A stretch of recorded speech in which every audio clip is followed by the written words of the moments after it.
ओम श्री परमात्मे नमः। श्रीमद् भगवद गीता के तीसरे अध्याय का महात्म्य।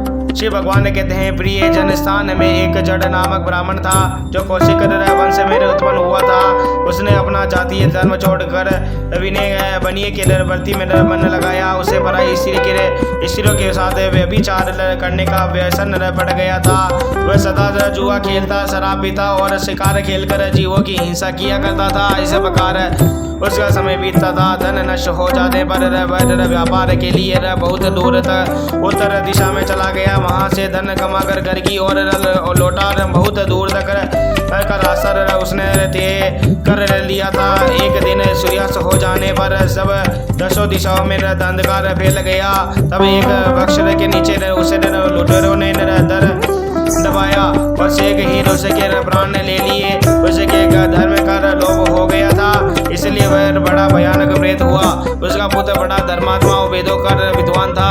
उसने अब तक पिता के लौट आने की राह देखी। जब वे नहीं आए तब उनका पता लगाने के लिए वह स्वयं ही घर छोड़कर चल दिया। वह प्रतिदिन खोज करता, मगर राहगीरों से पूछने पर भी उनका कुछ समाचार नहीं मिलता था। तदनंतर एक दिन उसे मनुष्य से उसकी भेंट हुई जो उसके पिता का सहायक था। उससे सारा हाल जानकर उसके पिता की मृत्यु पर बहुत शोक किया। वह बहुत बड़ा बुद्धिमान था। बहुत कुछ सोच विचार कर पिता का लौकिक कर्म करने की इच्छा से आवश्यक सामग्री साथ ले उसने काशी जाने का विचार किया।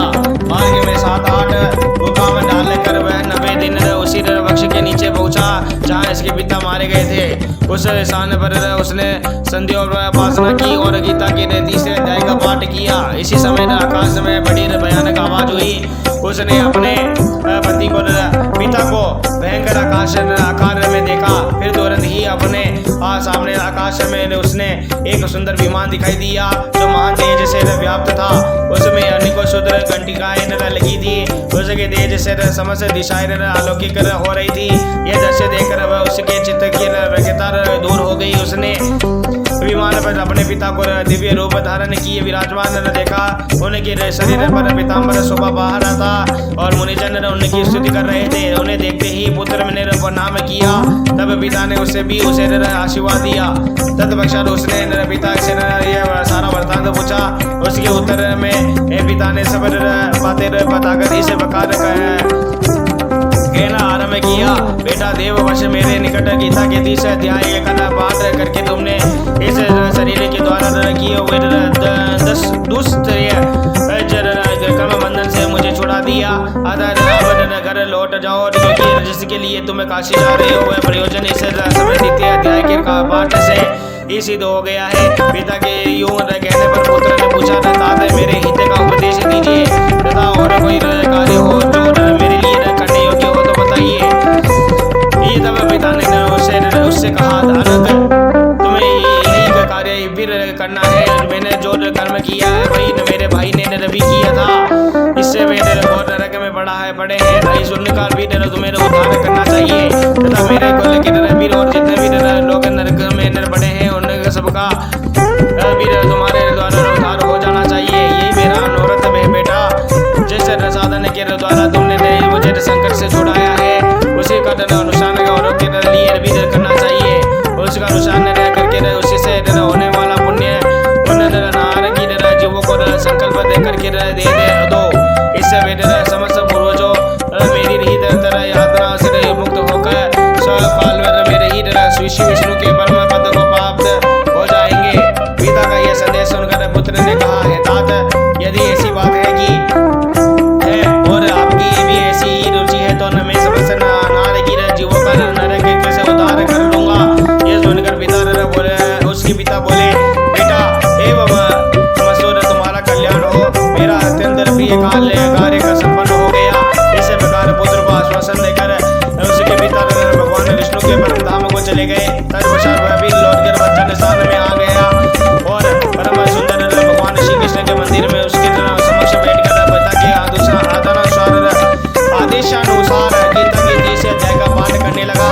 उसने नार की जीवों का उद्धार करने की इच्छा से गीता पाठ जनित सारा पुण्य संकल्प करके दे दिया। इसी बीच में भगवान विष्णु के दूध यातना भोगने वाले नारद की जीवों को छुड़ाने के लिए यमराज के पास गए। यमराज ने नाना प्रकार के सत्कारों से उसका पूजन किया और कुशल पूछी। वे बोले, धर्मराज, हम लोगों के लिए सब और आनंद है। इस प्रकार सत्कार और करके पितृलोक के सम्राट परम बुद्धिमान यम ने विष्णु दूतों से यमलोक में आने का कारण पूछा। तब विष्णु दूतों ने कहा, यमराज, शेष शैया पर शयन करने वाले भगवान विष्णु ने हम लोगों को उसके आपके पास कुछ संदेश देने के लिए भेजा है। भगवान, आप हम लोगों के मुख से आपकी कुशल पूछते हैं और यह आज्ञा देते हैं कि आप नरक में पड़े हुए समस्त प्राणियों को छुड़ा दे। हमें तेजस्वी भगवान श्री विष्णु का आदेश सुनकर यम ने नमस्कार झुकाकर उसे स्वीकार किया और मन ही मन कुछ सोचा। तत्पश्चात मदोन्मत्त नारी की जीवों को नरक से मुक्त करके लेकर उनके साथ ही वे भगवान विष्णु के पास स्थान को चले। यमराज से विमान के द्वारा जहाँ क्षीर सागर है वहाँ जा पहुँचे। उसके भीतर कोटि कोटि सूर्य के समान कांति मान की नील कमल के दल समान श्याम सुंदर लोग नाथ जगत गुरु ऋषि हरि उन्होंने दर्शन किया। भगवान ने कहा, तेज उनकी शैया बने हुए शेषनाग के फणों के मणियों के प्रकार से दो गुना हो रहा था। वे आनंद युक्त दिखाई दे रहे थे। उनका हृदय प्रसन्नता से परिपूर्ण था। भगवती लक्ष्मी अपनी सरल चित्र बनने से प्रेम पूर्वक उन्हें बार बार निहार रही थी। चारों ओर योगी जन भगवान की सेवा में खड़े थे। उन योगियों की आंखों से तारे ध्यानस्थ होने के कारण निश्चल प्रतीत होते थे। देवराज इंद्र अपने विरोधियों पर प्रयास करने के लिए उद्देश्य से भगवान की स्तुति कर रहे थे। ब्रह्मा जी के मुख से निकली हुए वेदांत का मुक्तिमान होकर भगवान के गुणों का गान कर रहे थे। भगवान पूर्णतः संतुष्ट होने के साथ ही समस्त योनों के ओर से उदासीन प्रतीत होते थे। जीवों में जिन्होंने योग साधन के द्वारा अधिक पुण्य संचय किया था, उन सबको एक ही साथ वे कृपा दृष्टि से निहार रहे थे। भगवान अपने स्वरूप बोध अखिल चराचर जगत को आनंद पूर्ण दृष्टि से मोहित कर रहे थे। शेषनाग की प्रभा से अवतार सिद्ध एवं सर्वत्र व्यापक दिव्य विग्रह धारण किए नील कमल के सदस्य श्याम वर्ण वाले ऋषि हरि ऐसे जान पड़ते हैं मानो चांदनी से गिरा हुआ आकाश सुशोभित हो रहा हो। इस प्रकार भगवान की झांकी करके यमराज अपनी विशाल बुद्धि के द्वारा उनकी स्तुति करने लगे। यमराज बोले, संपूर्ण भगत जगत का निर्माण करने वाले परमेश्वर, आपका अंतःकरण अत्यंत निर्मल है। आपके मुख से ही वेदों का प्रादुर्भाव हुआ है। आप विश्व स्वरूप और इसके विधायक ब्रह्मा है। आपको नमस्कार है। अपने बल और वेग के कारण जो अत्यंत दुर्दर्श प्रतीत होते हैं, ऐसे दान अभिमान चूर्ण करने वाले भगवान विष्णु को नमस्कार है। पालन के समय सत्व शरीर धारण करने वाले विश्व के आधारभूत सर्वव्यापी श्री हरि को नमस्कार है। समस्त देहारियों की पातक राशि को दूर करने वाले परमात्मा को प्रणाम है। जिनके ललाट नेत्र के धनिक साथ खुलने पर भी आग की तलपने निकलने लगती है, उन रुद्र रूपधारी आप परमेश्वर को नमस्कार है। आप संपूर्ण विश्व के गुरु आत्मा और महेश्वर अतः समस्त वैष्णव वचनों को संकट से मुक्त करने की तरह उन पर अनुग्रह करते हैं। आप माया से विशाल प्राप्त हुए अखिल विश्व में व्याप्त होकर भी कभी माया अथवा मुझसे उत्पन्न होने वाले गुणों से मोहित नहीं होते। माया तथा माया जनित गुणों के बीच में स्थित होकर होने पर भी आप पर उनमें से किसी का भी प्रभाव नहीं पड़ता। आपकी महिमा का अंत ही नहीं है, क्योंकि आप असीम हैं। फिर आप वाणी के विषय में कैसे हो सकते हैं? अतः मेरा मौन रहना ही उचित है। इस प्रकार स्तुति करके यमराज ने हाथ जोड़कर कहा, जगदुरो, आपके आदेश से इस जीवों को गुण रहित होने पर भी मेरे